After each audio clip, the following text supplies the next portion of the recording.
नमस्ते दोस्तों, चलिए पढ़ते हैं कंप्यूटर के इम्पॉर्टेंट टर्म्स और एब्रीविएशंस। आपको मैं बताना चाहूँगा अब तक हम लोगों ने माइक्रोसॉफ्ट ऑफिस पढ़ लिया है, आईसीटी पढ़ लिया है, बेसिक्स कि आईसीटी क्यों पढ़ाया जाता है स्कूल में, उसमें क्या क्या चीज़ें ज़रूरी हैं, और बेसिक्स ऑफ कंप्यूटर भी पढ़ लिया है हमने। तो ये सब चीज़ें हम पढ़ चुके हैं, तो इसको आपको याद रखना है। वीडियो पहले मिल जाएगी, वो आप देख लीजिएगा अच्छे से, फिर इस पर हम आगे बढ़ेंगे। कंप्यूटर का फुल फॉर्म यहाँ पर जो लिखा हुआ है ये अनऑफिशियल है, एग्ज़ाम में ये पूछा नहीं जाएगा, तो आप चाहो तो इसको इग्नोर भी कर सकते हो। ठीक है, अब आते हैं नीचे। देखो यहाँ पर एक बात लिखी हुई है, these abbreviations are commonly used in computer studies, office, software and internet based task. इसका ये मतलब है कि ये जो शॉर्ट फॉर्म है ना, आपको हर जगह मिलेंगे। बहुत जगहों पे आपको सीधे बोल दिया जाएगा कि भैया SW कहाँ है, मतलब सॉफ्टवेयर कहाँ है, ये वाला सॉफ्टवेयर मुझे लोकेट करके दो, ये वाला सॉफ्टवेयर आप बाई करके लाओ। ऐसे बहुत सारी चीज़ें होंगी, आपको शॉर्टकट में ही भाषा बोली जाएगी और आपको वो समझना पड़ेगा, स्पेशली ऑफिसेस में। ठीक है, खैर ये तो सिंपल सी बात थी। अब हार्डवेयर तो हमने आपको समझाया था, फिजिकल कंपोनेंट है जिसको आप टच कर सकते हो। एक चीज़ कंप्यूटर में पूछी जाती है टच और नॉन टच से, टेंजिबल। याद रखना ये सब क्वेश्चन वाले बातें हैं, टेंजिबल और इनटेंजिबल। तो जब भी आप सॉफ्टवेयर की बात करोगे तो वो इनटेंजिबल होगा, जब भी आप हार्डवेयर की बात करोगे वो टेंजिबल होगा। टेंजिबल मतलब जिसको आप छू सकते हो, और इनटेंजिबल मतलब जो आप छू नहीं सकते, जिसको सिर्फ टच कर सकते हैं। तो ये आपको ध्यान रखना है, ये दो बातें हैं। अब आगे बढ़ते हैं। कीबोर्ड माउस वगैरह ये हार्डवेयर हैं, ये तो आपको पता ही होगा। ठीक है, नीचे चलते हैं। यहाँ पर आप सिंपली देख सकते हो हार्डवेयर सॉफ्टवेयर में क्या क्या है। ये मोजिल्ला का साइन है, ये किसी एंटीवायरस का है, ये एक्सेल का है, यहाँ पर ये क्रोम का है। ऐसे ही आप ढूंढ लो। ये कोई बता सकता है ये क्या है? कोई बताएगा? किसी ने इसको यूज़ किया है? ढूंढ के दिखाना, मज़ा आएगा जिसको पता होगा। ठीक है, सॉफ्टवेयर आपको पता ही है, सेट ऑफ इंस्ट्रक्शंस है। ये प्रोग्रामिंग के द्वारा बनाया जाता है कोई एक स्पेसिफिक या कई सारे टास्क करने के लिए। MS वर्ड, विंडोज़, टैली, ये सब होते हैं सॉफ्टवेयर्स। डेटा क्या है? Raw facts and figures which have no meaning until processed. अच्छा, एक चीज़ यहाँ पर भी क्वेश्चन के रूप में पूछी जाती है, जब डेटा पे हम प्रोसेसिंग कर देते हैं तो वो बन जाता है इन्फॉर्मेशन, और इन्फॉर्मेशन का हम यूज़ कर सकते हैं लेकिन डेटा का नहीं यूज़ कर सकते। जैसे कुछ लोग बोलते हैं भाई मुझे अपना डेटा भेज दो, भाई डेटा नहीं, अपनी इन्फॉर्मेशन भेजो, इन्फॉर्मेशन। ठीक है, डेटा जब तक प्रोसेस नहीं किया गया उसकी कोई वैल्यू नहीं है। रॉ फैक्ट्स को ही डेटा कहा जाता है, नेम्स, नंबर्स, डेट्स। अब मैं आपको ऐसे ही 50 नाम बता दूं, आप कहोगे ये सब क्या बकवास बता रहे हो। इन्फॉर्मेशन देखो, साफ साफ लिखा हुआ है, process data that becomes meaningful and useful. तो भैया जब प्रोसेसिंग हो गई, ये किसका नाम है, कहाँ का बच्चा है, क्या करता है, क्या खाता है, क्या पीता है, तो वो हो गई इन्फॉर्मेशन। स्कूल के बच्चों का नाम है, कॉलेज के बच्चों का नाम है, ये सब आपको पता ही है। इनपुट आउटपुट मैंने आपको समझाया है पहले ही। स्टोरेज आप जानते हो, the process of saving data and information permanently और टेम्परेरली। परमानेंटली सेव करोगे तो कहाँ जाएगा भैया? हार्ड डिस्क में, यानी कि सेकेंडरी मेमोरी में। और टेम्परेरली तो आपका कंप्यूटर रैम में सेव करता है। ठीक है, hard disk, pen drive, CD cloud, ये तो आपको पता ही होगा। ये परमानेंट सेविंग के काम है, और टेम्परेरी सेविंग आपकी रैम में होती है, वो यहाँ पर नहीं लिखा है, यहाँ पर सीधे परमानेंट सेविंग की ही बात हो रही है। अच्छा, हो सकता है यहाँ टेम्परेरी इसलिए लिख दिया हो ना कि आप 1-2 घंटे के लिए सेव करो, लेकिन उसको भी परमानेंट सेविंग ही बोलेंगे। बूटिंग यहाँ पर लिखा है, जब कंप्यूटर को आप स्टार्ट करते हो उसको बूटिंग बोलते हैं। और बूटिंग 2 तरीके की होती है। कौन सी? कोल्ड बूटिंग, एक वार्म बूटिंग। मैंने पहले पढ़ाया है, गर्मा गर्म, ठंडी ठंडी। आई होप आपने देखा हो। अब देखो वायरस, इसके अच्छे से ये पढ़ो, एक एक वायरस मैं आपको समझाऊंगा। सबसे पहले तो आप एक काम करो, इसका एक स्क्रीनशॉट ले लो। ठीक है, वायरसेस कौन कौन से हैं ये आपको पता होनी चाहिए, और इसका स्क्रीनशॉट आपके सामने होना चाहिए। अब एक एक मैं आपको समझाऊंगा, बहुत ध्यान से समझिएगा। इस पे सवाल आते ही आते हैं, आप इग्नोर ही नहीं कर सकते इसको समझना। सबसे ज़रूरी वायरस कौन सा है वो भी मैं आपको बताऊंगा, थोड़ा ध्यान से समझना। सबसे पहले डायरेक्ट एक्शन। आपने देखा होगा कंप्यूटर में जो भी फाइल चलती है .exe से चलती है, मैं विंडोज़ की बात कर रहा हूँ। इसमें वो खुद को अटैच कर लेगा, आपके कंप्यूटर में आ जाएगा छुप छुप के। ठीक है, मान लेते हैं 400 MB की फ़ाइल थी, 4 MB की फ़ाइल जुड़ गई, उसी में अपना कोड छुपा के वो आ गया आपके कंप्यूटर में। अब जैसे ही आप इस exe पे क्लिक करोगे वो भी एग्जीक्यूट हो जाएगा, क्योंकि इसी के अंदर वो घुसा हुआ है। और मोस्ट ऑफ द केसेस में वायरसेस को घुसाया जाता है किसी एक स्पेसिफिक टास्क के लिए, कोई इन्फॉर्मेशन चुराने के लिए या कुछ और करने के लिए। क्या क्या वायरसेस कर सकते हैं वो अभी हम डिस्कस कर ही रहे हैं। पहला तो ये हो गया डायरेक्ट एक्शन, जैसे ही आप फाइल पे क्लिक करोगे जिसमें दिक्कत है आपका वायरस भी एक्टिवेट हो जाएगा, वो अपना काम करेगा। काम कुछ भी हो सकता है, अभी आपको और समझाता हूँ तो समझ जाओगे। ठीक, अब इसी का बड़ा वर्जन होता है रेसिडेंट वायरस। रेसिडेंट वायरस क्या करता है, आपके कंप्यूटर में आता है, इस फाइल से आया, ये exe फाइल है, इसमें आया और वो आपके कंप्यूटर के मेमोरी में जा कर के अपनी एक जगह बना लिया और बोला अब तो मैं यहीं रहूँगा छुप छुप के, अब मैं बैक एंड पे अपना काम करता रहूँगा, मैं अंदर ही अंदर कंप्यूटर को स्लो करता रहूँगा। मेरा काम है कंप्यूटर को स्लो करना, या कोई एक पर्टिकुलर इन्फॉर्मेशन है उस पर नज़र रखना, उसको कहीं सर्वर पे भेजना, भाई कुछ भी कर सकता है ना। तो ये हो गया रेसिडेंट वायरस का काम। तो ख़तरनाक तो ये है ज़्यादा इसके कंपैरिजन में, लेकिन ज़्यादा यही चलते हैं। अब एक वायरस आता है नेटवर्क वायरस। आपको बता दूं, नेटवर्क पे ये जाएगा ना तो ऐसा नहीं कोई इसको कॉपी करे तभी ये चलेगा, ये खुद को ही कॉपी कर करके फेंकता रहता है। मतलब कि नेटवर्क पे इधर भी जाएगा उधर भी जाएगा, तो ये ऐसे ही, इसीलिए इसका नाम ही नेटवर्क वायरस है। ऐसे चलता है, ये भी बहुत सारी इन्फॉर्मेशन आपको चुराता है। अब बूट सेक्टर वायरस, ये तो बड़ा ख़तरनाक है भैया। ये पता है बूट सेक्टर में घुस जाता है। बूट सेक्टर पता है क्या होते हैं, जैसे कि आपकी हार्ड ड्राइव, उसके अंदर ये होगा, ऑपरेटिंग सिस्टम आपने ऑन किया, उससे पहले तो यही एक्टिवेट हो जाएगा, बोलेगा ओ भाई पावर मिल गई, पावर मिल गई, जादू आ गया, चलो एक्टिवेट हो जाते हैं। और ये भाई ख़तरनाक इसलिए है क्योंकि आपके सामने अभी कंप्यूटर खुला नहीं कि उससे पहले ही वायरस अपना काम करना चालू कर चुका है। वो कुछ इन्फॉर्मेशन ले रहा है आपके कंप्यूटर को। देखो, सबसे पहली चीज़ जो कंप्यूटर वायरसेस करते हैं वो आपके कंप्यूटर को स्लो कर देते हैं, मतलब धीरे हो जाएगा आपका सिस्टम। ठीक, अभी कुछ और चीज़ें भी बताऊंगा। फाइल इन्फेक्टर क्या करता है, फाइल में घुस जाएगा, उस फाइल को ख़राब कर देगा, करप्ट कर देगा, कुछ केसेस में डिलीट कर देता है, पूरा उनका मतलब डेटा ही ऐसे कर देगा, करप्ट सा हो जाएगा, आप चला ही नहीं पाओगे। वेब स्क्रिप्टिंग वायरस क्या करता है, बहुत सारे लोग वेब स्क्रिप्टिंग पढ़ते हैं कि आप अपने हिसाब से वेब पे कोई चीज़ कर लो, कि कोई एनिमेशन ऐसे ऐसे हो रहा है, तो ये क्या करेंगे, ऐसा कोड लिख देंगे, मतलब वायरस का, वो आएगा आपके वेब पेज में और वहाँ पर अलग अलग काम कर लेगा। कोई आपका इन्फॉर्मेशन चुरा लेगा, पासवर्ड चुरा लिया, यूज़र नेम चुरा लिया, डेटा चुरा लिया, कुछ भी कर सकता है। और ऐसे ही होता है ब्राउज़र हाईजैकर, लेकिन ये दूसरा काम करता है। ये पता है क्या करता है, आप किसी एक लिंक पे क्लिक करोगे, 2-4 लिंक और खटाखट खुल जाएंगे। ये वो समझ सकता है जो कुछ इलीगल वेबसाइट्स यूज करता हो इंडिया में, ठीक है, क्योंकि उस पर जाओगे तो वहाँ पर यही सब तरीके के होते हैं, क्योंकि वहाँ गूगल तो ऐड लगाता नहीं है। गूगल जब ऐड नहीं लगाएगा तो वेबसाइट आप कैसी भी, कितनी भी घिनौनी बना दो, गंधेली बना दो, कुछ भी ऐड लगा दो, कुछ भी वायरस उसमें लगा दो, तो भाई साहब वहाँ पर क्या होता है, ब्राउज़र हाईजैकर क्या करता है, आपके ब्राउज़र की इन्फॉर्मेशन को ही हाईजैक कर लेता है। ऐसे समझ लो आपका ब्राउज़र उनके कंट्रोल में आ जाता है। एक एंगल पे आप ये भी समझ सकते हो ब्राउज़र हाईजैकर क्या करता है, कि कभी कभी कुछ लोगों के साथ ऐसा भी हो सकता है कि आपके सिस्टम पे पूरे फुल स्क्रीन पे कोई एक वेब पेज खुल जाए ऐसे ऐसे ऐसे, और वो बोले कि चलो भैया इतना पैसा हमको दो, आप गलत वेबसाइट विजिट कर रहे थे। वो गलत वेबसाइट कुछ भी हो सकती है। वो गलत वेबसाइट हो सकती है कि आप जाकर के टॉरेंट डाउनलोड कर रहे हो, आप डार्क वेब एक्सेस करने की कोशिश कर रहे हो, आप पॉर्न एक्सेस करने की कोशिश कर रहे हो, आप मतलब कुछ भी चीज़ आप जब एक्सेस करने की कोशिश करोगे तो मतलब वो इलीगल होनी चाहिए इंडिया में। तो ये जो ब्राउज़र हाईजैकर्स हैं वो एक्टिवेट हो जाते हैं, क्योंकि वहाँ पर गूगल एड्स नहीं चलते हैं, या जो अच्छी कंपनियाँ होती हैं उनके एड्स नहीं चलते हैं, तो आदमी जो है या जो बनाने वाला होता है वो कुछ भी लगा देता है। और जनरली इन सब चीज़ों में लोग डर जाते हैं और पैसा पे कर जाते हैं। तो ब्राउज़र हाईजैकर ऐसे काम करता है, फाइल ख़राब करने का काम ये करेगा, नेटवर्क पे दौड़ने का काम ये करेगा, आपके कंप्यूटर को ऑन होने से पहले ही इन्फेक्शन ये दे देता है। ये बूट सेक्टर में रहता है, जैसे कि जिस भी ड्राइव से आपका कंप्यूटर बूट होता है, हार्ड डिस्क हो गया, पेन ड्राइव हो गया, सीडी हो गया, और ये तो बड़ा ख़तरनाक है। अब आते हैं सबसे ख़तरनाक वायरस पे, वो है मल्टीपार्टाइट। भाई जैसा कि नाम ही सजेस्ट कर रहा है, इसमें मल्टीपल चीज़ें हो सकती हैं। हो सकता है कि इसमें बूट सेक्टर वायरस भी घुसा हो सकता है डायरेक्ट एक्शन वायरस भी घुसा हो, और ये सब चीज़ें जब हो जाती हैं ना तो वो हो जाता है आपके सिस्टम के लिए ख़तरा।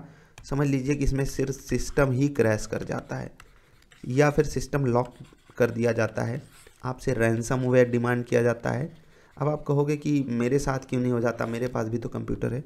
तो मैं बता दूं भाई, हम लोग गरीब आदमी हैं, हम लोगों के साथ ज़्यादा से ज़्यादा पता है क्या होगा, वेब स्क्रिप्टिंग हो जाएगी। उससे आगे बढ़े तो ब्राउज़र हाईजैकर हमारे सामने लग जाएगा अगर हम इलीगल वेबसाइट्स पे गए। बहुत केसेस में मतलब कुछ आगे बढ़ गए तो फाइल इन्फेक्टर आ जाएगा कि चलो कुछ इलीगल मूवी डाउनलोड कर रहे थे, इलीगल सॉफ्टवेयर या करप्ट सॉफ्टवेयर या क्रैक्ड सॉफ्टवेयर डाउनलोड कर रहे थे, तो फाइल इन्फेक्टर आ गया हमारे उसमें, तो ये आ गया। ये सब नेटवर्क के थ्रू ही आते हैं, तो ऐसे मान लो नेटवर्क वायरस से भी हमारा नाता है।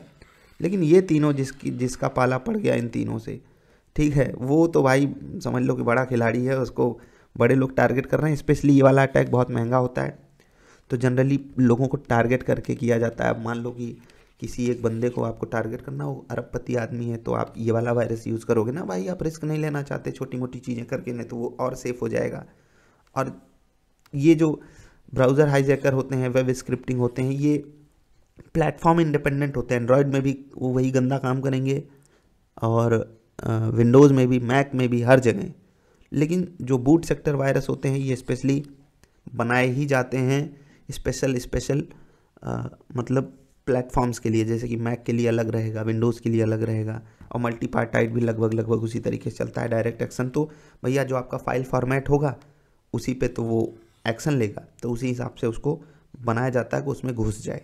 तो ओवरऑल अगर मैं आपको बताऊं तो एडवेयर, आपने नाम सुना होगा, ये एडवर्टीजमेंट के थ्रू आपके सिस्टम में आते हैं और आपको फालतू के एड्स दिखाए जाएंगे। मालवेयर क्या करता है, आपके लिए खतरा क्रिएट करता है। और वायरस, यहाँ पर भी हम जो पढ़ रहे थे ये वायरस था। अब मालवेयर और वायरस में जो डिफरेंस है हम वो समझेंगे और फिर आगे बढ़ेंगे। देखो ये पूरा का पूरा टॉपिक ऐसा है ना, पूरी एक अलग से वीडियो में इसको पढ़ा जा सकता है, इसीलिए मैं इसको डेप्थ में आपको समझा रहा हूँ। नहीं तो आप कहोगे कि फर्जी टाइम वेस्ट हो गया। नहीं भाई, इस पर सवाल आते हैं, इसलिए मैं इसको डेप्थ में बता रहा हूँ। ठीक है, समझ गए? तो एक छोटा सा डिफरेंस मैं क्रिएट कर दूँ और उसके बाद चलते हैं। देखो वायरस जो है ये छोटा सा हिस्सा है, और वायरस जब भी आपको लगता है जैसे कोरोना वायरस था, तो यहाँ एक बॉडी रहती थी, उसमें बाहर से वो आता था, ठीक है, ऐसे आता था। और मालवेयर का पार्ट होता है वायरस, और इसमें कुछ ऐसी चीज़ें होती हैं जो खुद से ही रेप्लिकेट कर जाती हैं, वो हम आगे कभी आएगा तो आपको समझाएंगे। जैसे कि रैंसमवेयर अटैक, इसको आप वायरस नहीं बोल सकते हो, ये आपके कंप्यूटर को लॉक कर दिया गया किसी एक एक्शन के द्वारा और उसके बाद आपसे फिरौती मांगी जा रही है, तो ये एक तरीके से मालवेयर ही है। आपके कंप्यूटर में कुछ इन्फेक्ट किया गया, ठीक है, किसी भी सोर्स के थ्रू, और फिर आपसे फिरौती मांगी जा रही है। तो ये सब चीज़ें हैं बूट सेक्टर वायरस, इस पे तो सवाल काफ़ी बने हुए हैं, याद रखना। बाकी अब ब्राउज़र हाईजैकर और वेब स्क्रिप्टिंग पे भी सवाल पूछे जाते हैं, ठीक है। तो चलिए आगे बढ़ते हैं। हाँ, फायरवॉल से पहले एक चीज़ और आपको बता देना चाहूँगा। देखो जो मालवेयर है, ऐसे आप इजीली समझ लो, इसके अंदर जो वायरस आएगा वो आपके किसी एक स्पेसिफिक फंक्शन के ऊपर टारगेट करेगा कंप्यूटर में, वो मैंने आपको ऊपर समझाया। अब एक तरीके का वायरस होता है वॉर्म कीड़ा, ऐसे समझ लो। ये पता है क्या करता है, ये अपने आप को नेटवर्क पे बिना किसी अदर परमिशन के फैलता रहता है, मतलब ये जैसा नाम हो वैसा काम है इसका, फैल जाएगा। तो आप इससे भी नहीं बचा सकते, ये भी इसी के अंदर में आता है। यानी कि मालवेयर, जैसे कि माल इसका मतलब होता है गंदा, ठीक है, आप दूसरा माल मत समझ लेना। तो गंदा मतलब इंग्लिश में कहीं भी MAL लिखा है, मतलब वो शब्द कुछ गंदा घिनौना की तरफ ही टारगेट किया जाता है। जैसे कि माल न्यूट्रिशन, यानी कि न्यूट्रिशन की कमी। तो यहाँ पर क्या है, जैसे सॉफ्टवेयर हार्डवेयर हमने पढ़ा था, वैसे मालवेयर में कंप्यूटर में कुछ भी घिनौनी चीज़ हो रही है, गंदी चीज़ हो रही है, कुछ भी गलत हो रहा है, तो वो मालवेयर का पार्ट है। याद रखिएगा, वायरस एक स्पेसिफिक टर्म है, इस पे सवाल आए हुए हैं, इसीलिए मैंने थोड़ा सा डेप्थ में सोचा आपको समझा देता हूँ। अब आ जाते हैं फायरवॉल पे। फायरवॉल क्या है कि पहली सिक्योरिटी की सीढ़ी है हमारी, ठीक है, कि हमारे सामने अगर कोई आना चाहता है, मतलब हमारे कंप्यूटर में कोई एंट्री लेना चाहता है, तो ऑथोराइजेशन के थ्रू ही वो आ पाए। अनऑथोराइज्ड एक्सेस को नेटवर्क पे ये प्रिवेंट करता है। तो फायरवॉल हर किसी उसमें होता है, चाहे आप विंडोज़ यूज़ कर रहे हो या मैक यूज़ कर रहे हो। ब्राउज़र आपको पता ही है, क्रोम, फायरफॉक्स, इंटरनेट एक्सप्लोरर। एक चीज़ आपसे ये पूछ सकता है कि ये किस कंपनी का है, मोजिल्ला बताइएगा। इंटरनेट एक्सप्लोरर माइक्रोसॉफ्ट का है। सफारी एप्पल का था, अभी भी एप्पल पे यूज़ होता है, लेकिन पहले विंडोज़ पे भी चलता था ये, अभी विंडोज़ के लिए बंद कर दिया गया। ओपरा विंडोज़ पे चलता है, कॉन्करर अभी भी चलता है, और भी कुछ ब्रेव वगैरह जैसे ब्राउज़र आ गए हैं, तो आपसे वो भी पूछे जा सकते हैं, नए टर्म्स के हैं तो उन पे भी आपको नज़र रखनी चाहिए। जियो ब्राउज़र भी पूछ सकता है, लेकिन वो उतना फेमस है नहीं तो हटा दो।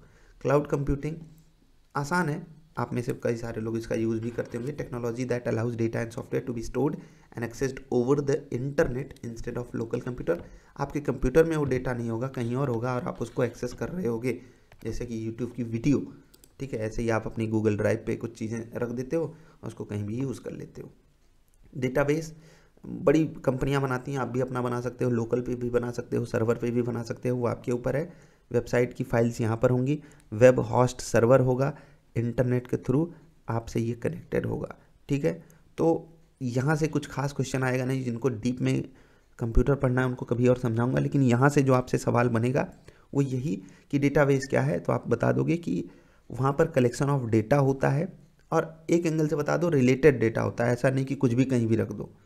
तो ये थोड़ा सा डीप में जाएगा तो बस रिलेटेड डेटा पूछेगा। बाकी अब आते हैं नेटवर्क पे। Internet, firewall, wireless router, laptop, desktop, printer, IP phone. अब यहाँ पर समझने वाली बात क्या है कि इंटरनेट पूरी दुनिया में मौजूद है, एक तरीके का वाइड एरिया नेटवर्क है। ये फायरवॉल के थ्रू आपके कंप्यूटर में घुसने की कोशिश करेगा, ठीक है। आपके कंप्यूटर में आया यहाँ पर, और फिर आपको सर्विसेज प्रोवाइड करेगा।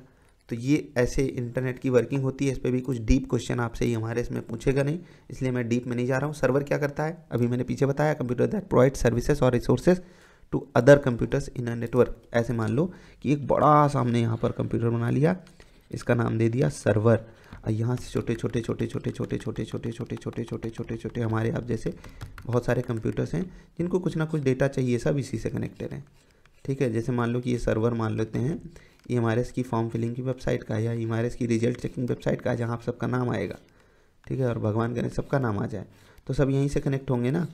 तो जब सब कनेक्ट हो जाएंगे तो क्या होगा, तो हम यही कह सकते हैं कि वो भी एक तरीके का कंप्यूटर ही होता है नेटवर्क पे, दैट प्रोवाइड सर्विसेज और resources to other computers in a network. वो खुद भी एक कंप्यूटर है और अदर कंप्यूटर को इन्फॉर्मेशन प्रोवाइड कर रहा है।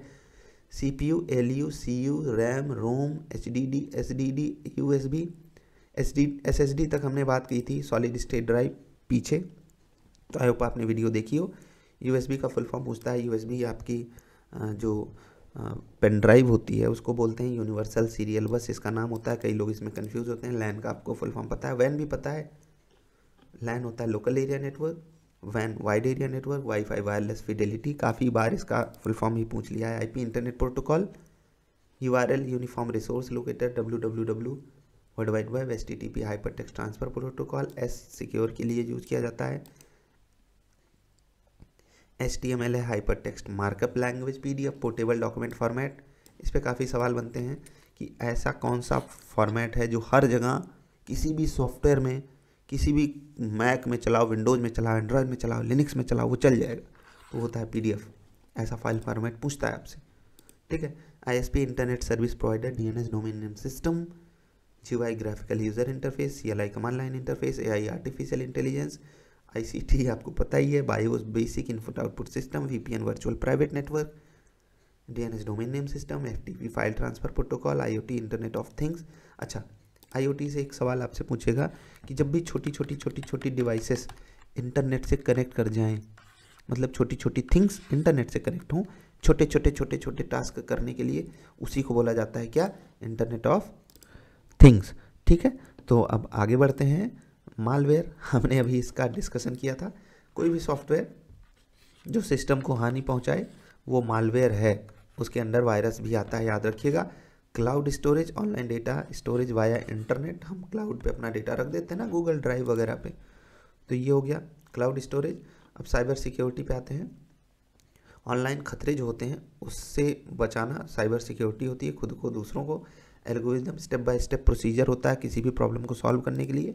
ये आपसे पूछ लेगा कि जब भी कंप्यूटर का कोई प्रोग्राम लिखा जाता है उससे पहले उस प्रोग्राम को किस तरीके से स्ट्रक्चर करते हैं, तो एल्गोरिदम के रूप में स्ट्रक्चर करते हैं, आपको याद रखना है, पूछा जाता है। इंक्रिप्शन मतलब होता है किसी भी डेटा को सुरक्षित करना। अनरीडेबल फॉर्म फॉर सिक्योरिटी, और इसको आप इनक्रिप्टेड डेटा भी बोल सकते हो, ठीक है। इंक्रिप्शन के बाद डेटा इनक्रिप्ट हो जाता है और वो पासवर्ड के थ्रू ही खुलता है, या मान लो कि कोई एक उसको पॉइंट मिल गया जिससे वो खुल सके, तो वो उससे खुल सकता है, ठीक है। और इससे क्या होता है कि पता रहता है कौन उस डेटा को यूज़ कर रहा है, वो बंदा ऑथराइज्ड है या नहीं। बिग डेटा क्या होता है? Extremely large data sets requiring analysis tool. अच्छा, बिग डेटा का मतलब क्या होता है?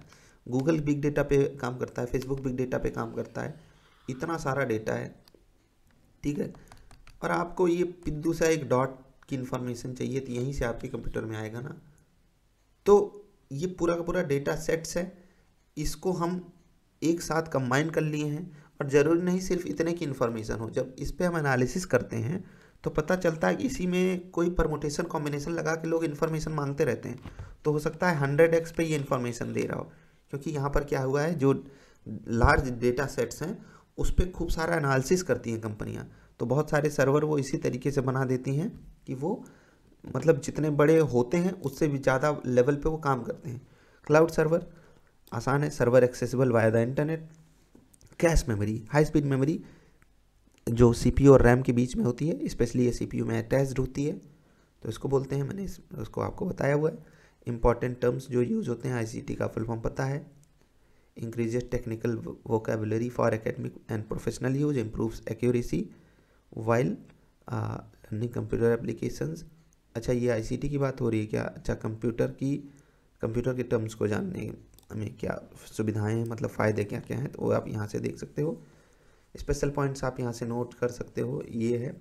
अब एक क्विक रिवीजन है, आप यहाँ पर देख सकते हो, मैंने आपको एक एक चीज़ समझाई है, स्पेशली वायरस वाली चीज़ पे तो आपको ध्यान देना है। अच्छा, बूटिंग स्टोरेज से याद आया, एक चीज़ होती है कंप्यूटर में फॉर्मेटिंग, याद रखना, इससे भी सवाल आते हैं।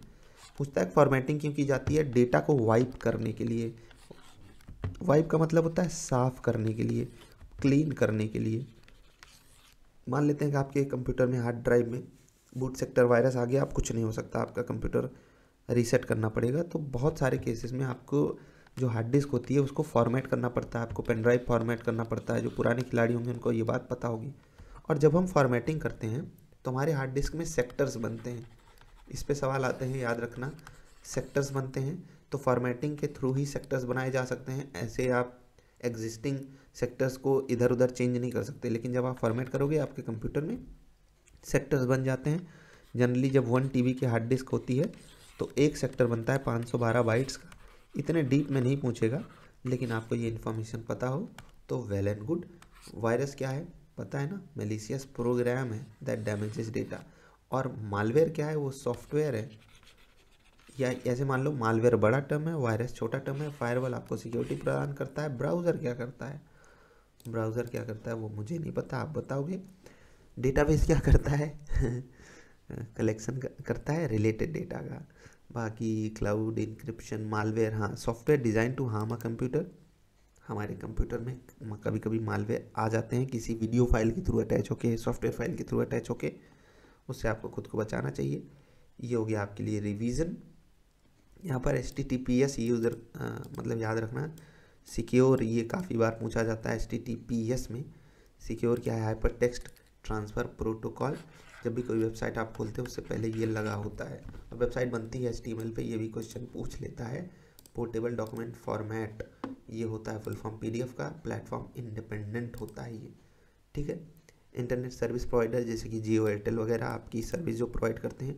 डोमेन नेम सिस्टम क्या करता है? अच्छा, आपका कंप्यूटर तो समझता है बाइनरी नंबर, ठीक है, और हम वेबसाइट लिखते हैं google.com, तो भैया ये यही काम करता है कि google.com को ये कन्वर्ट कर देगा एक नंबर में। जैसे कि मान लेते हैं 128.56.63.2। अब इसको कंप्यूटर आराम से बाइनरी में कन्वर्ट कर लेगा, तो ये यही काम करता है डोमेन नेम सिस्टम।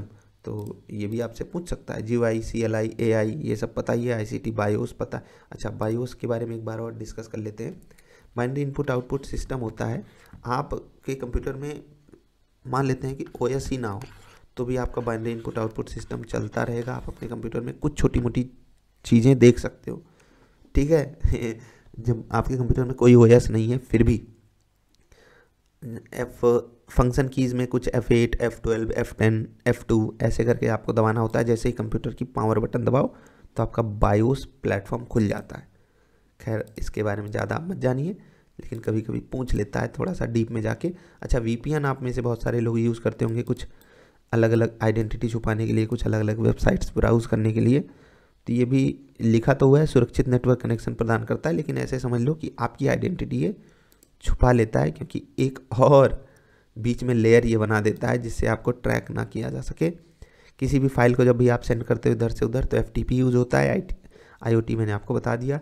यहाँ भी लगभग सारी चीज़ें मैंने डिस्कस कर ली हैं। आपके रिवीजन के लिए आप स्क्रीनशॉट लेते रहो। बाकी इंपॉर्टेंट कंप्यूटर एब्रीविएशन का संक्षिप्त में विवरण यहाँ पर था, आपने देख ही लिया।